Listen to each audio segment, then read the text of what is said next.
Muito bem, este é o Conexão Futura aqui na tela do canal Futura na TV e também na internet. Saiba tudo sobre o nosso programa acessando o site futura.org.br/Conexão Futura. Aqui você encontra os nossos destaques da semana. Tivemos aqui bate-papo sobre energia elétrica, que você viu as tarifas mudarem tanto aí ao longo dos últimos meses. Você pode saber também aí sobre o nosso especial de carnaval, profissões do futuro e muito mais. Aqui embaixo tem os links diretos para as nossas novidades nas redes sociais. Bom, e começo de ano é a época em que o novo período letivo tem início para qualquer estudante.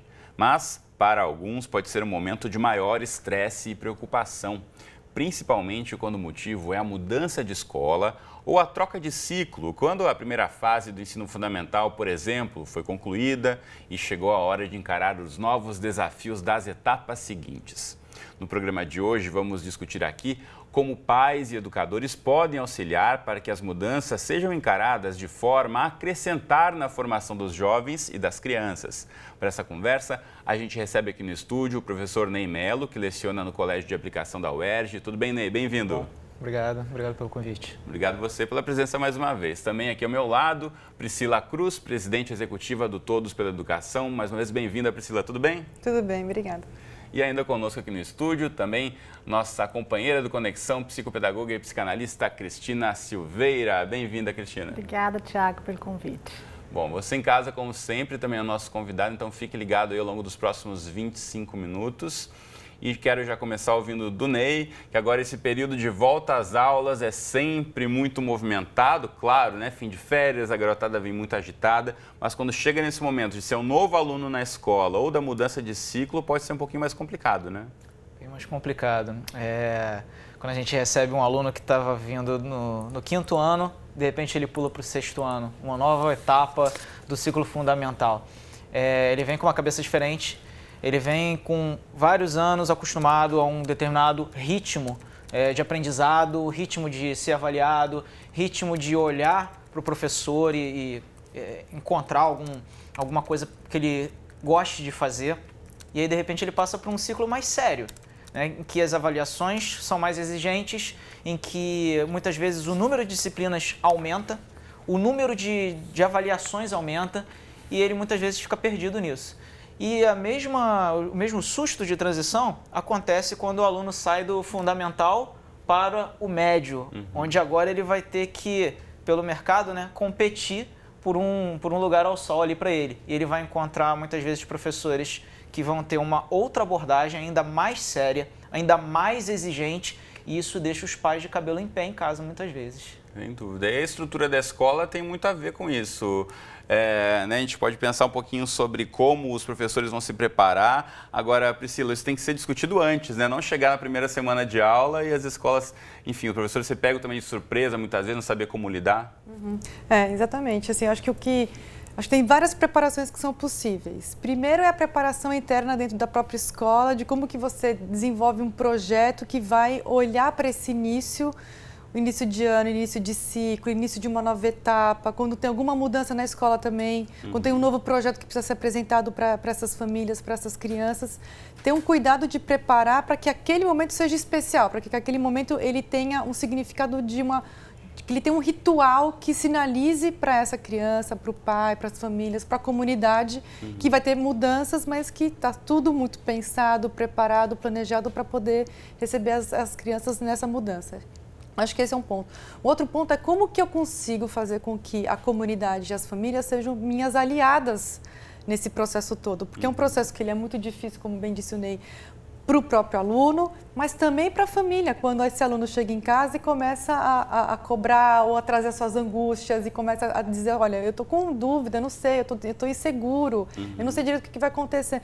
Que tipo de parceria pode se estabelecer entre a família, a escola e a comunidade para que o aluno seja o centro e ganhe a partir dessa mudança? A Priscila menciona aqui, Cristina, quando a criança traz essa angústia para casa. Agora, muitas vezes a criança também não quer compartilhar, acaba guardando aquilo e o resultado pode aparecer eventualmente mais para frente na hora de uma avaliação, vai aparecer uma nota mais baixa e essa mudança pode influenciar negativamente também no resultado da criança. Normalmente a criança quando não leva para casa é porque ela tem alguma questão que ela está obedecendo essa família, né?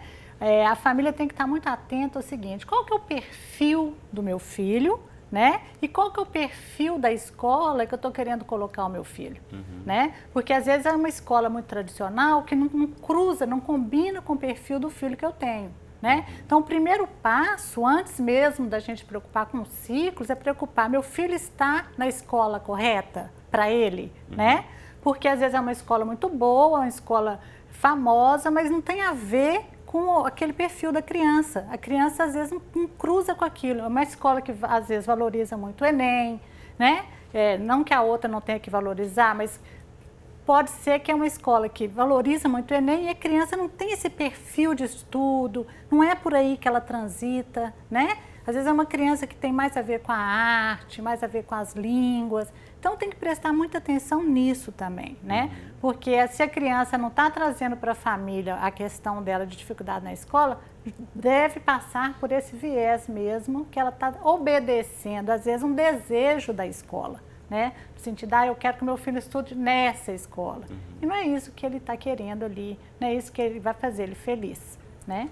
Ney, é possível para o professor perceber isso quando a criança está ali, de repente não se adequa tanto, ou não se identificou tanto, eventualmente até conhecer uma outra escola que estaria mais a fim de estudar, mas por pressão dos pais? Como é que você chega a essa equação? É possível perceber, a gente percebe isso amplamente e em conselhos de classe de escolas sérias a gente discute muito isso. Então, quando isso acontece, o que a gente pode fazer é intervir com o professor. Só que a nossa realidade escolar é de 40 a 50 alunos dentro de uma sala de aula. Muitos anos, antes de ir para o CAP da UERJ, eu dava aula no Sistema do Estado, já dei aula em CIEP, e qualquer professor que já deu aula nesses lugares sabe que é assim. E o próprio governo manda que seja assim, tal número alto de alunos. E aí é difícil você intervir. Quando você encontra numa turma de 50 alunos, 10, por exemplo, que não estão adaptados àquela escola, àquela turma, aquele perfil, né, como ela falou, de educação. E aí, como é que eu vou fazer? Como é que eu vou intervir nessa hora? Fica muito mais fácil para a gente, como professor, intervir em turmas menores. Ou então, o que eu costumo fazer, mesmo em turmas grandes, tentar ao máximo. Claro que a coletividade do ensino é importante, mas às vezes é importante a gente individualizar.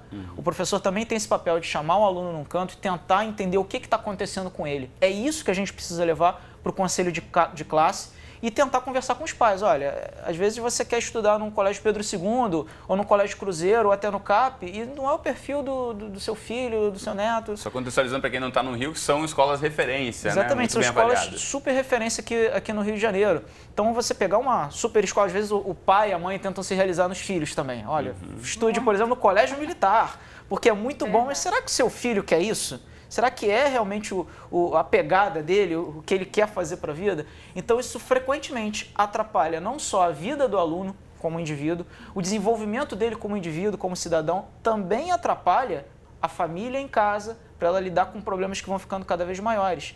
E também atrapalha a nós, professores, a diretores, etc., para conseguir equacionar isso tudo e resolver. Mas eu queria fazer aqui um comentário sobre o que foi dito aqui antes.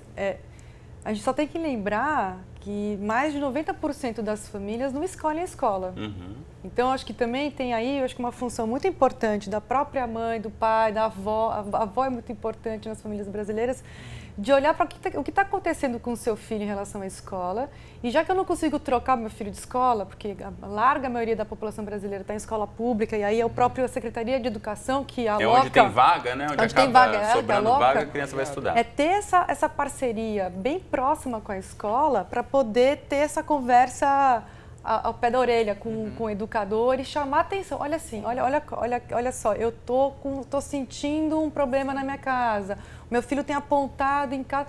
E para a gente conseguir ter isso, precisa abrir o diálogo com o filho, que é uma das coisas muito difíceis de acontecer. Né? Assim, acho que a gente vai, depois os filhos vão crescendo, vai ficando cada vez mais difícil, né, Cristina? Acho que você vai trazer isso também, mas que é difícil ter esse diálogo, mas acho que é importante a gente forçar um pouco isso em casa, forçar positivamente, mas olha, perguntar, tentar extrair, porque aí você consegue estabelecer uma parceria com o educador, com o professor, com a professora, e chamar atenção, porque de fato as salas são muito grandes. Mas aí, na medida que a própria família aponta isso para o educador, isso pode abrir um sinal amarelo, um sinal vermelho para que ele possa atuar. Né? O que está acontecendo, na minha opinião, é o seguinte: as famílias, elas estão muito distantes das crianças, né? Os pais trabalham muito, né? 24 horas, às vezes, trabalhando, e os filhos ficam à mercê, às vezes, de terceirizados, e muito da escola. Então, as famílias estão imputando às escolas também uma obrigação ou um dever que seria também da família, que é o educar, né? No sentido amplo. Não só passar conhecimento pedagógico, mas a educação no sentido dos valores, né? Então, a família tem que se haver com o seu papel diante dessa criança e, no mínimo, conhecer o filho que tem, né? E como que a gente conhece o filho que a gente tem em casa? Trazendo essa criança, como a Priscila falou, para perto, né? Participando da vida dessa criança, né? Quando está em casa, realmente está conversando com essa criança, porque o que acontece é que às vezes a criança está em casa, o pai está em casa, a mãe está em casa, mas cada um numa televisão, cada um no computador, o outro no telefone, e não tem aquela interação em casa para saber como que foi o dia desse menino, o que está acontecendo com essa criança, como que está se havendo nos grupos, né? Se há uma vez que o pai e a mãe conheçam essa criança de fato e participem da vida dela de fato, aí sim, eu acho que ele tem toda a condição de chegar à escola e falar: olha, meu filho está passando por isso, isso e isso, eu gostaria aqui de fazer uma interação com essa escola, chama a professora, chama a coordenadora. Mas o primeiro ponto é lá atrás, é você saber como é seu filho, como está seu filho, porque às vezes a gente que tem consultório, às vezes fica meio assim, até chocado, fala: como que meu filho está? Eu falei: não, mas como que você acha que ele está? Como é que ele está em casa?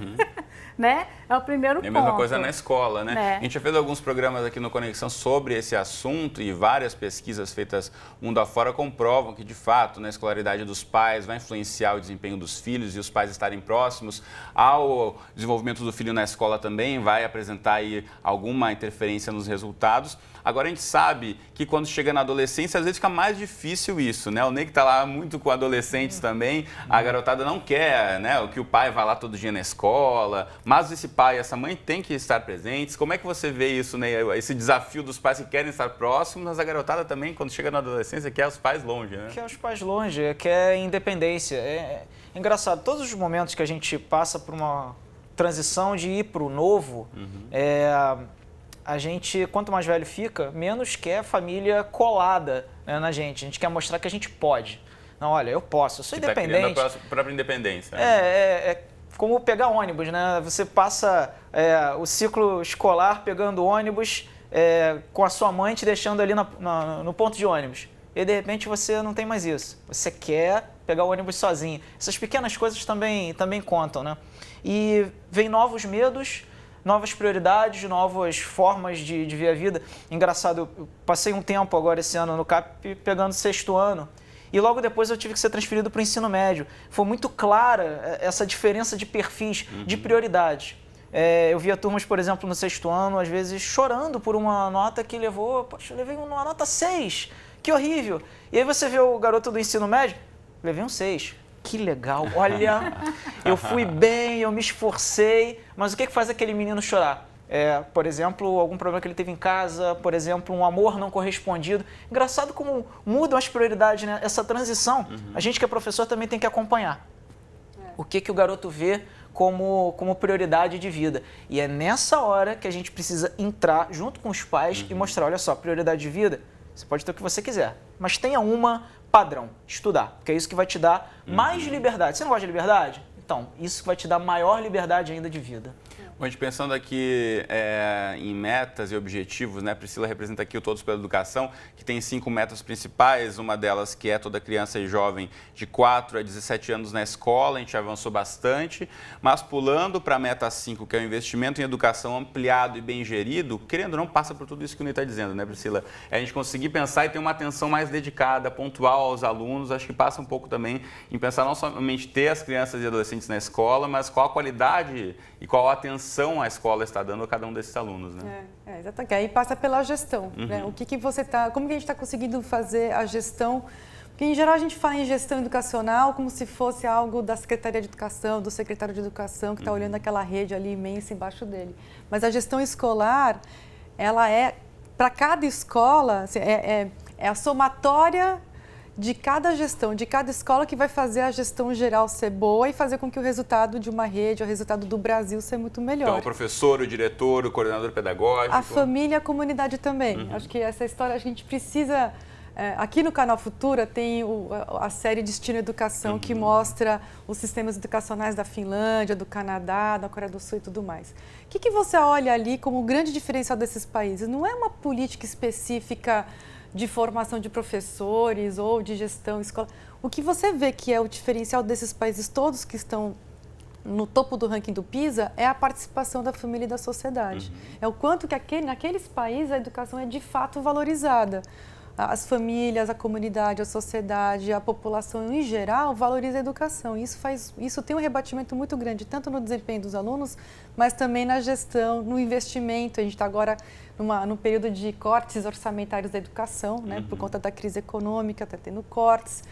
É na educação que a gente deveria estar tendo esses cortes. Assim, um país que de fato valoriza a educação jamais poderia cortar a educação, que é o que vai evitar as crises futuras. Exatamente. Nós temos visto os cortes aí na área da educação, mas também é importante mencionar que estamos em ano eleitoral também, né? Então, para as próximas eleições aí, você verificar qual candidato leva a educação como uma prioridade, não só agora em época de prévia de campanha, mas ao longo da sua trajetória. Isso pode também fazer uma diferença na hora de eleger aí quem vai estar representando você e vai estar assumindo aí o comando do município onde você mora, né?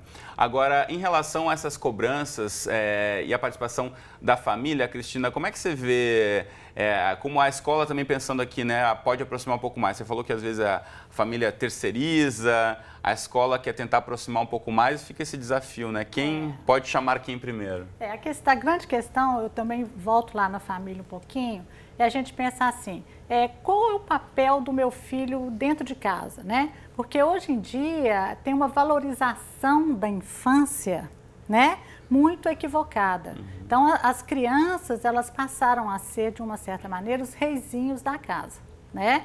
Então, eles não estão sendo, de uma forma assim, criados para fazer esse enfrentamento do mundo com as suas decepções, com as suas tristezas, que são muito normais, né? A pessoa ficar triste não é o fim do mundo, é normal, todo mundo fica triste, tem que se haver com isso, né? Mas o menino hoje, a criança hoje não pode ficar triste, ela não pode ter uma decepção, e isso rebate lá na escola, né? Porque se um professor chama atenção, se um professor dá o limite, se a escola coloca uma norma, uma regra que é do coletivo, às vezes para a família é inaceitável, porque afetou a criança, que é o reizinho da casa. Então, a gente tem que saber também o lugar que a gente vai colocar essa criança em casa, para ela também se haver com o seu lugar no mundo, né? Porque a criança, quando vai para a escola, ela tem que dividir o ambiente, ela tem que dividir o professor, ela vai ter que se haver com a sua independência pedagógica, psicológica, para poder amadurecer. Se não chega lá no ensino médio, como ele falou, a criança está completamente matura. Tem uma pesquisa que fala, a Roseli Saião fala muito isso, que é 40% dos meninos, quando terminam o ensino médio, não sabem nem o que vão fazer. Por quê? Os pais sempre estão ali. Não está dando conta não de fazer aqui, de alcançar a nota, eu vou pôr numa aula particular, que às vezes é maior do que a mensalidade que paga na escola, né? Então, sempre está ali tentando abarcar as dificuldades e não deixar a criança fazer o enfrentamento, tá certo? Então, acho que falta muito isso. O menino assumir a sua conduta pedagógica, as suas questões escolares, se haver com as suas frustrações, logicamente amparado com a família, mas não colocando ele num pedestal. Você falava isso tudo e o Ney estava aqui só concordando com todas as declarações da Cristina. Eu acho que estamos concordando. A análise é perfeita do reizinho, da princesinha. Minha visão particular, assim, eu prefiro muito mais o aluno que vai tirar um 5, uma nota mediana, mas desenvolve maturidade. Olha, professor, eu tirei 5, mas eu vou melhorar. Eu tive algum problema aqui esse mês, não foi legal a prova, mas eu vou melhorar. Isso me demonstra maturidade.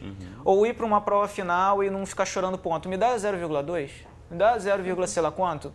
Você teve o ano inteiro, você não foi reprovado, está na final por causa de 0, qualquer coisa.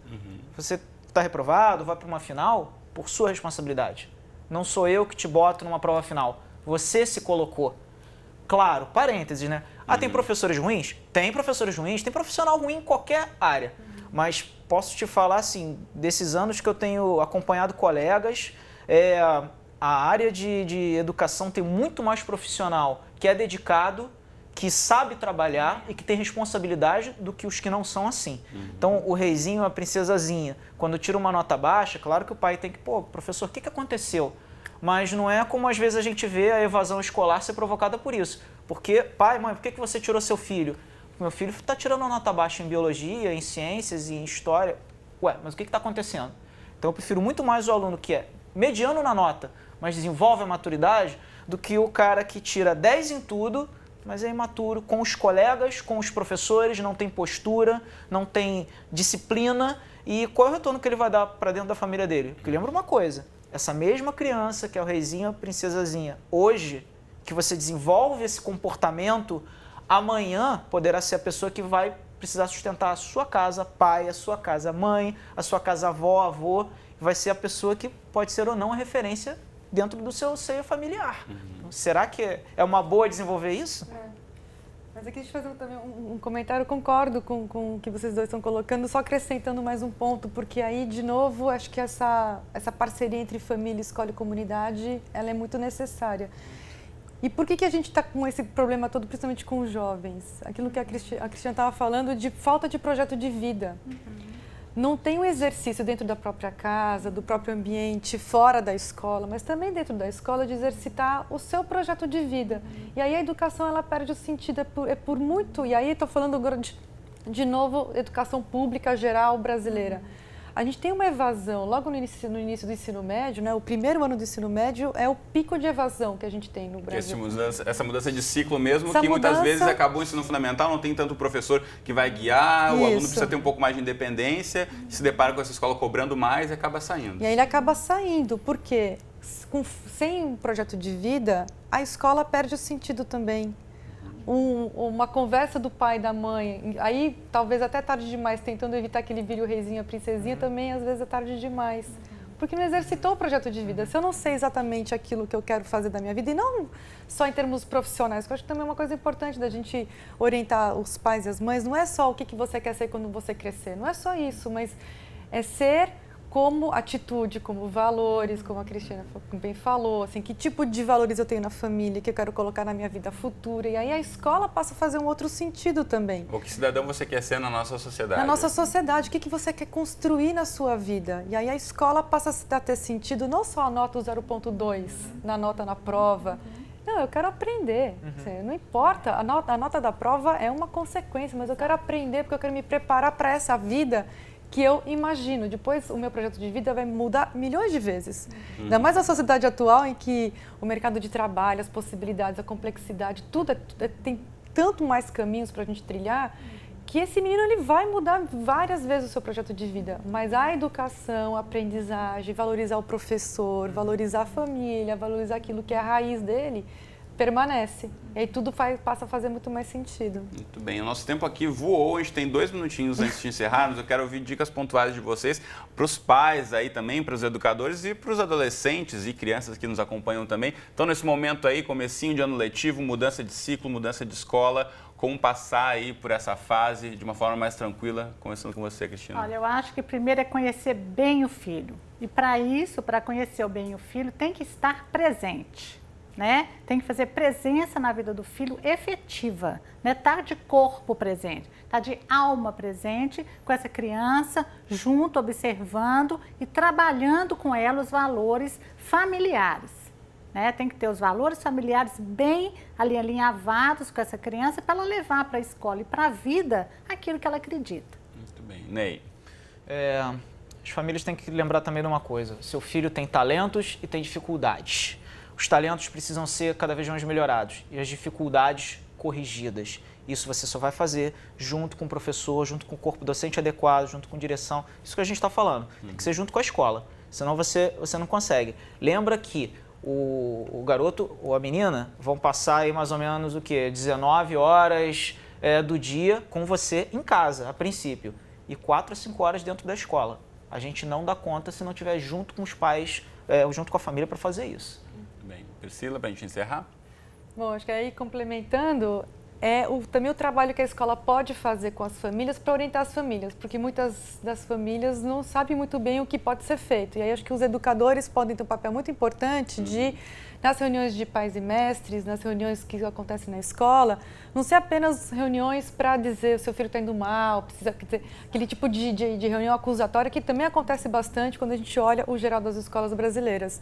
Mas ser encontros agradáveis, gostosos, em que os pais são acolhidos, em que os pais são orientados a fazer o seu trabalho em casa, porque nenhuma mãe, nenhum pai deixa de fazer aquilo que ele deveria fazer porque não quer o bem do seu filho, é porque muitas vezes não sabe, não tem repertório para aquilo. Então, como que as escolas podem usar também o seu potencial de comunicação e até de orientação para as famílias para fazer o seu trabalho ser melhor, orientando essas famílias em casa? Muito bacana. Nosso tempo está encerrado aqui, mas rapidamente uma dica na internet para você acompanhar aí outras discussões sobre a área da educação no país. O site do Todos pela Educação, .org.br, acesse aí e acompanhe todas as novidades. Obrigado aos três pela presença, um prazer conversar com vocês. Valeu, você de casa, obrigado pela companhia, bom ano letivo, Conexão Futura aqui de segunda a sexta na tela do Futura na TV ou na internet, qualquer hora do dia e da noite nesse endereço aqui embaixo. Um abraço e até a próxima.